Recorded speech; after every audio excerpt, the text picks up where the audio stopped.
Hello, this is Thomas, K4SWL. If you're new here, I like to do real-time, real-life amateur radio field activation videos. And today, I'm actually at New River State Park, and we're here camping for the next few nights. And so it's wonderful because I get to play Parks on the Air and actually hang around a park for a long time. Normally, my activations don't last longer than maybe 45 minutes or so. But today I'll probably play a little bit this morning, some this afternoon, some this evening. Maybe you can do a little late shift stuff, which is really fun. Plus I get to play with stuff that I don't normally take out to the field. Like one of the things I've been eager to test before this summer when I start doing traveling is my new BuddyPole PowerMini 2 charge controller. So I've got it hooked up here to my Bioenno 12-volt battery, and it's set for lithium iron phosphate batteries right now. And so it'll charge that, and I just have these two PowerFilm Solar foldable panels. You can look at the model number on here, but I'm not even sure they make this same one anymore. I bought these at Dayton Handvention, I think. They're 5 watts each, and I've got them running in parallel with this cord, so that it's a total of 10 watts. And it's going to be more than enough with the sun we're getting today, and we'll get the rest of this week. To keep this topped off, I could run indefinitely with this system, especially if I'm using my KX2, which is even a little less power hungry than the FT817, which is not very power hungry to begin with. And plus I got a couple extra batteries with me, but it's just fun to play with this stuff. I normally don't take this out to a park. People ask me if I do solar, and yes, I do. In fact, pretty much all my batteries at home, I'm almost doing them solar powered anyway, because I'm charging it off of our own home solar power system. But here in the field, I don't use it because I'm just never in the field long enough. One of these little lithium iron 3 amp hour lithium iron phosphate batteries will power most of my QRP radios for 3 or 4 hours or something of continuous use. So there's no reason when I'm only out in the field for 45 minutes at a time to need anything more than that. In fact, I've done 5 activations on one of those batteries and still had plenty of charge left in it. So, but today, since I've got the luxury of hanging out, I just thought it'll be nice to keep this thing topped off, play with the PowerMini 2, which I plan to use a lot this summer when we're camping, and it'll be way off grid. We're not off grid here. And you may see Hazel over here just soaking up the sun. She's also solar powered. And she wanted to be over there, so there she is. And so anyway, I got the FT817 out. I have not, I put an announcement out or scheduled this particular activation. So with any luck, if the reverse beacon network functionality is working on the Parks on the Air website, I can just start calling CQ and get spotted. I have no internet service here whatsoever, 0. So I listened around this morning very briefly. I logged one person, a soda station that's on 7063. Just when I was checking around for free frequencies, I heard him. And I'll often, and this is one of the things it brought to mind when I was doing this contact with this other station. They were doing a pretty good job identifying themselves, but if someone happens to be out in a situation like I am, where you're off grid, you don't have the spotting network in front of you, sometimes during heavy pile-ups and things, when I'm working them, you'll hear me not give my call sign at the end of an exchange. Like I may just kind of say, thank you, 7 3s, and then I'll say dit to end it with that person and just wait for the next call sign to come in. I'll only do that 1, maybe 2 times in a row. Usually it's just once in a row, because I almost always will end it with DEK4SWL. And I do that so someone who's in a situation like I am right now, where you don't have a spotting network or something that you can turn to, that you're able to get on there and figure out who the person is on the other end. You can tell they're doing a SOTA contact or a POTA contact, but you may not know their call sign if they never identify themselves. So it's always important to throw in your ID at least every other time. And most POTA and SOTA people do that. In fact, this person did, which made it easy for me to figure out who they are. But it was a reminder to say something about that. Really strong sunlight coming today. It's a beautiful, beautiful day here at the park. Not a cloud in the sky. It was kind of cold this morning, which was really nice too. And I'm going to try to set this up where you can see everything here. We'll see what we can do. You can see everything. It's going to be kind of high contrast, lots of shadows and stuff, but it has been really quiet. Now I've got the 817, which I've been itching to take to the field. And so I'm glad to have it out here with me today. And I've got this little, I think it's called a Pico keyer, and I'll be using it to do my CQs and that sort of thing, just for fun. Let me get the time. So it is, let's see, 10. It's about 1400. I don't know if I'll get anybody this quickly or not. I'll put 40 meters CW. And by the way, I could get interrupted because our neighbors here at our campsite may need help pulling a motorcycle off the back of his RV, so I may stop and do that for a little bit. In which case, I'll just pause the video. Let's get this thing going. Let's see if we can get somebody off the reverse beacon network. I know there's nobody on the frequency.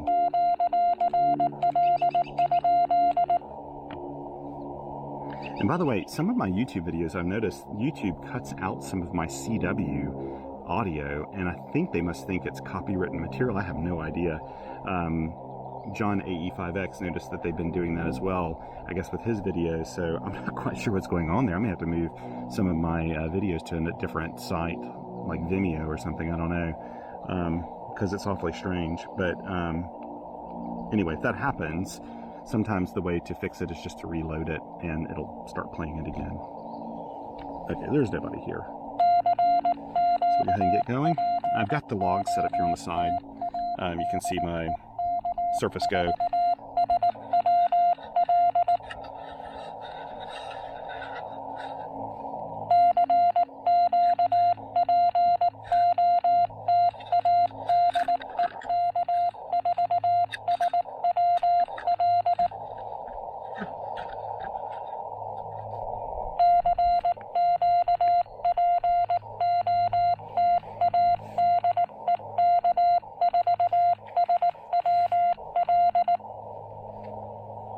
Oh, and also these paddles are N0 SA paddles. He no longer makes. He hasn't made these for a couple, 3 years now maybe. I haven't used them in a while, but I keep them in my pack as like spare. In fact, they've been with my 817. Just got some coffee on the side.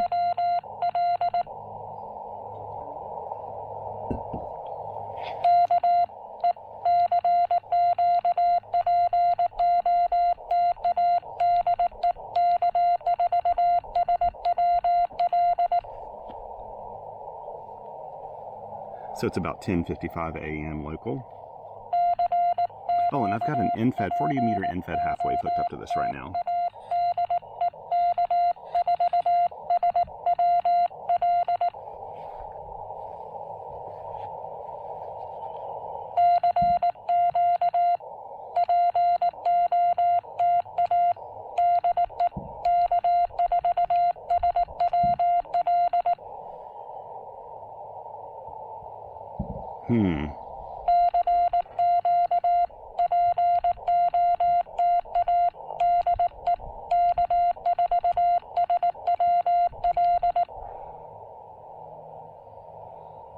Now I'm starting to question if the RBN functionality is down.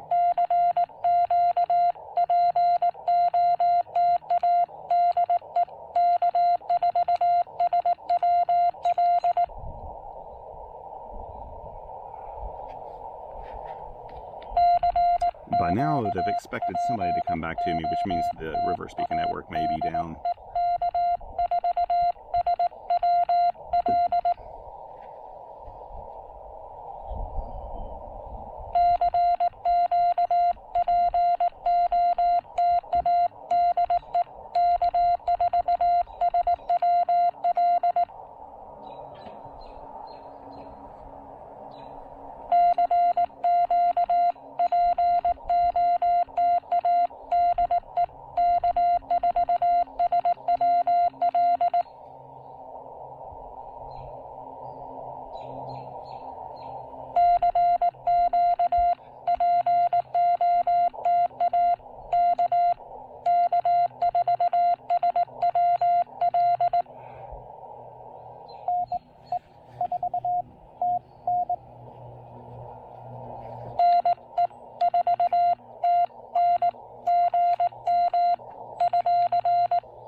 kind of you. Thank you so much for spotting me again.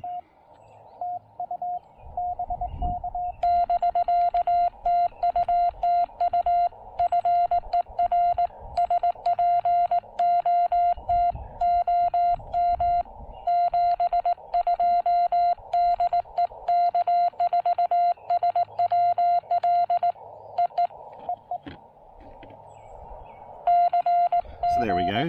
That explains that. So NE4TN very kindly spotted me the last time I was at a park when the RBN was down.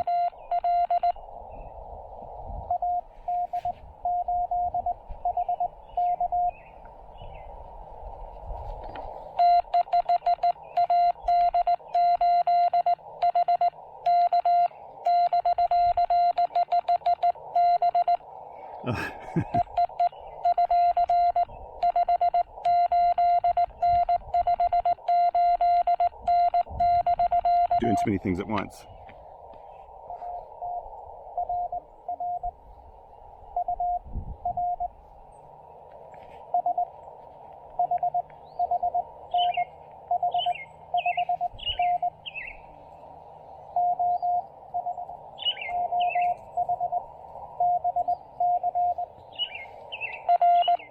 Is it Ohio?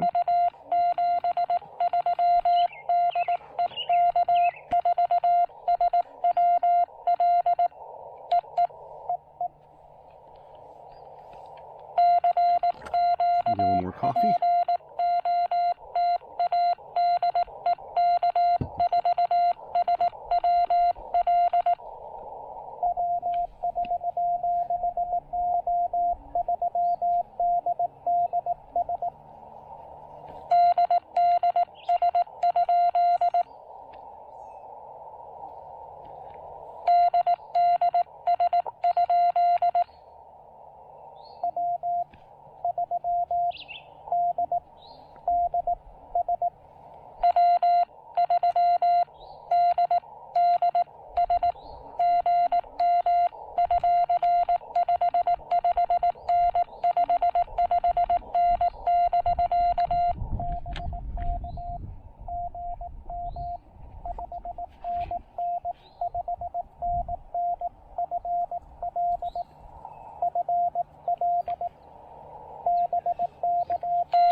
Okay.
This is a narrow filter. Are we on narrow filter? Oh, that person didn't hear me. Okay, okay.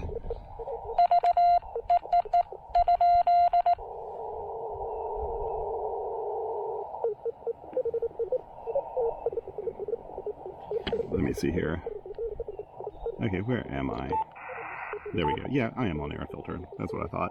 Okay.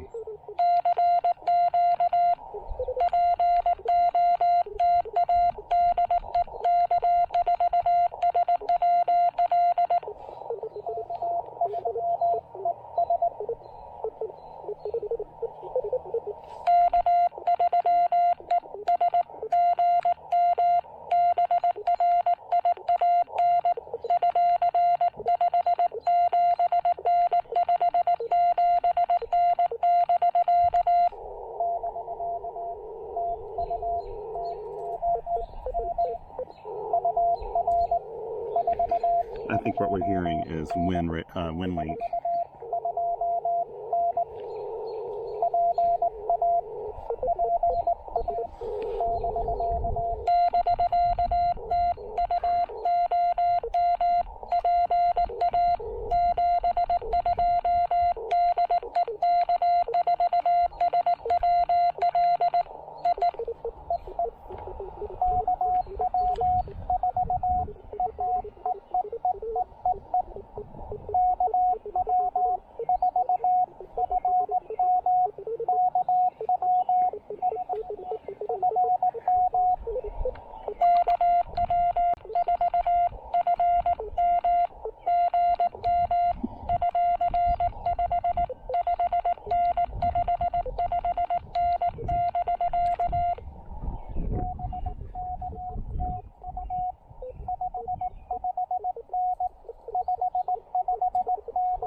On the side here I'm logging.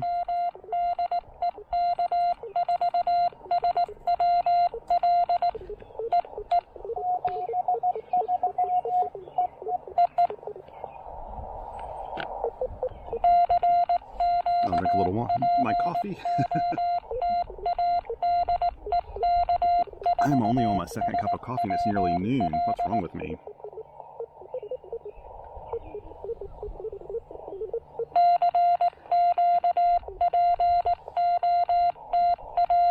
I don't have to worry about how many contacts I get this time because I'll be operating all day long. It only counts as one park.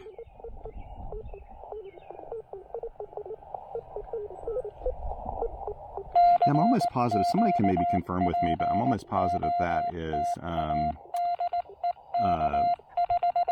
WinLink. Can I engage the lock? There we go. But since I don't have the RBN spotting me right now, I don't want to move all around the band.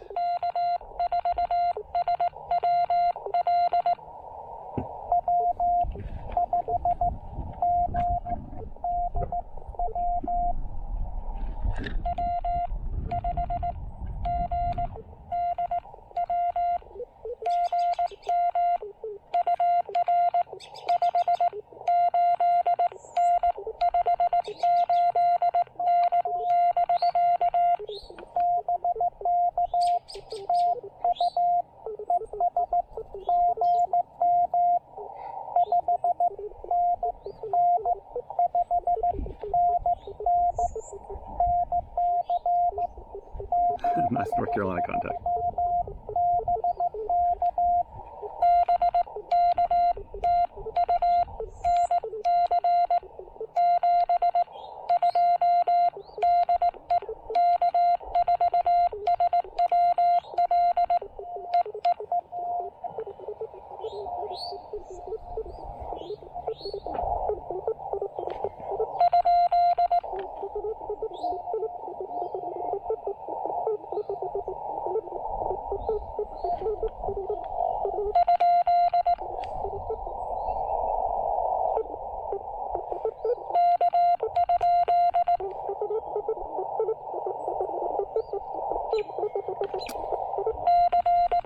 Hear them well enough. Someone's way down in the noise. I heard a K. You guys may have heard it a little bit better than I did.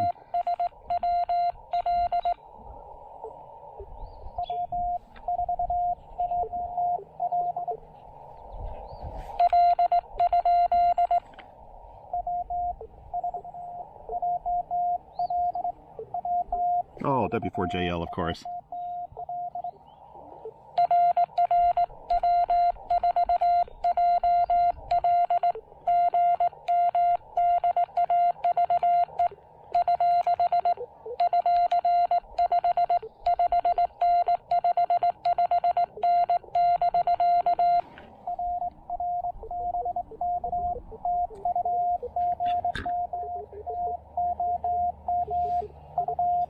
W4JL is a big time POTA activator.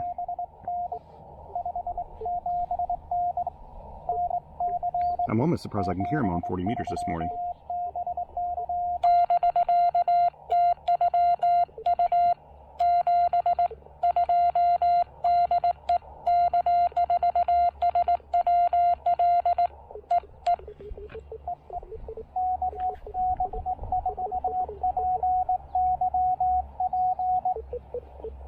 Okay, let me see.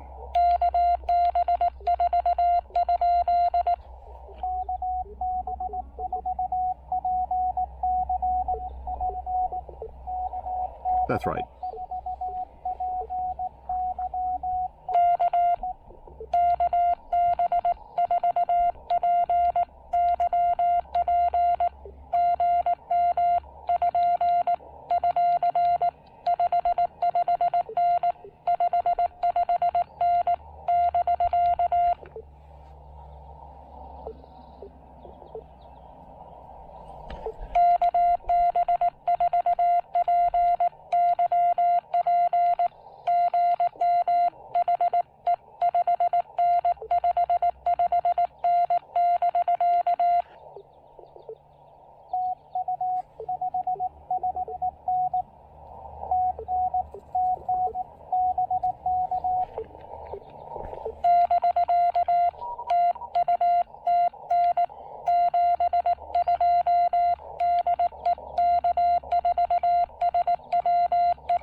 I think I got that right.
Michigan.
Is that right?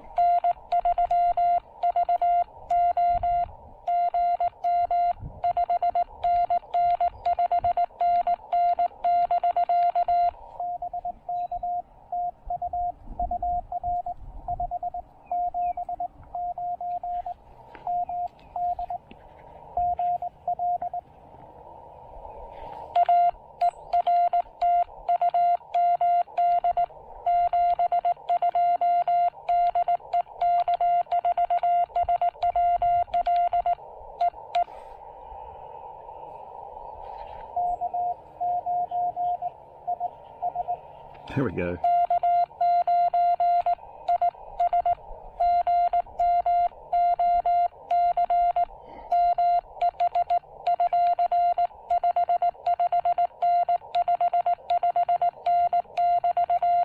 OC, by the way, is old chap. I don't use that very often, but sometimes I do.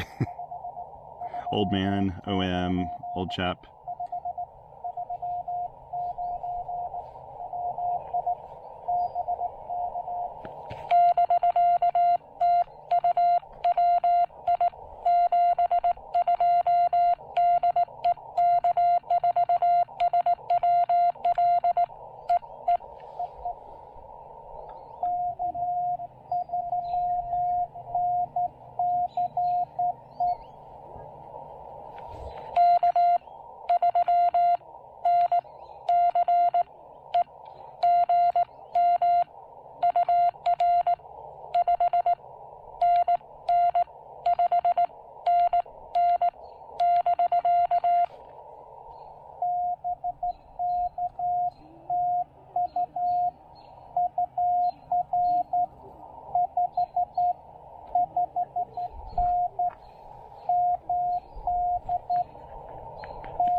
Anybody else?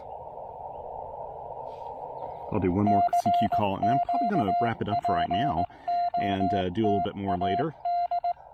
I think I'm going to need to go over here and help my neighbor get the motorcycle off the back of his RV. This is probably a good stopping point.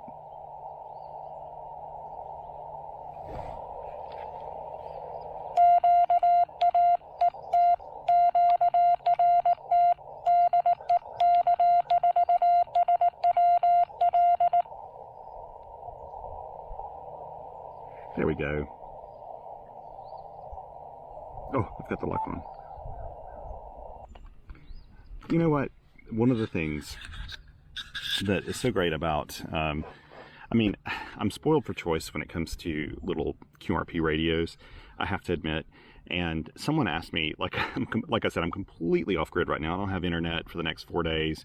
I'm sure when I come back, I'll probably have 200 email messages. But someone asked me, I guess it was in a YouTube comment, and I get this all the time, like, what's your favorite of all your field radios? And in fact, Josh asked me this on Ham Radio Crash Course when I did a live stream with him, and I know that he said that my answer sounded like, I love all of my children, which is true.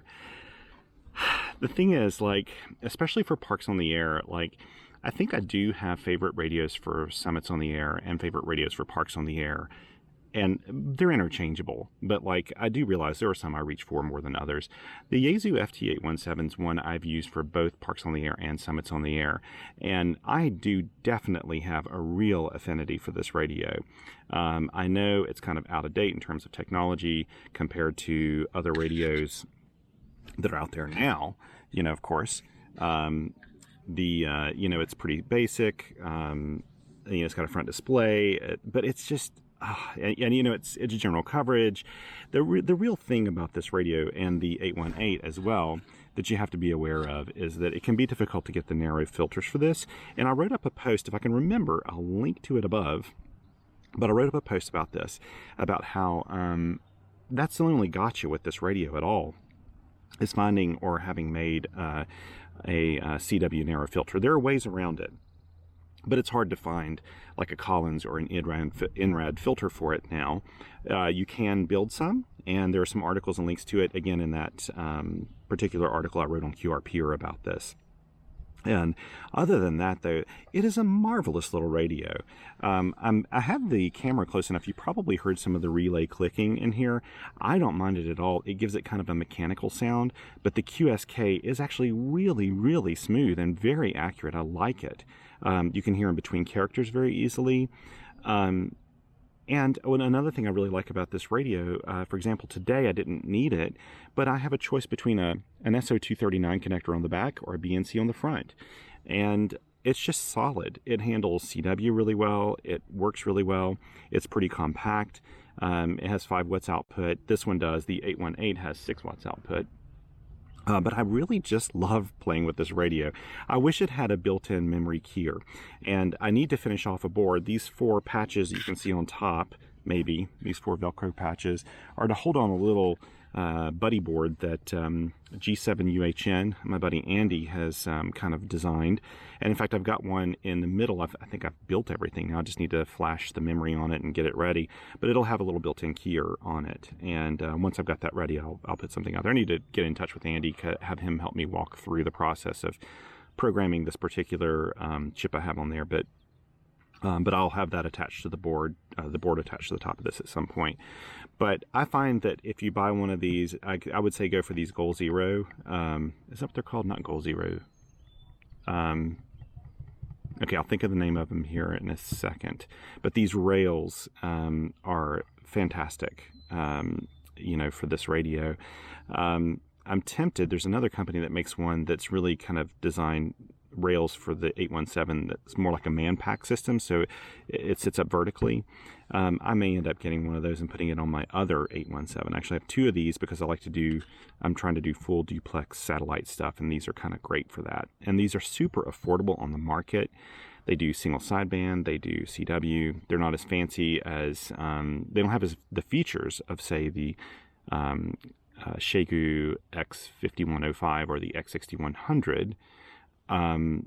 But you can buy one of these new for nearly the same price, and I find that the receiver is much better and the audio is way better in this radio than it is in either of those Xiegu radios.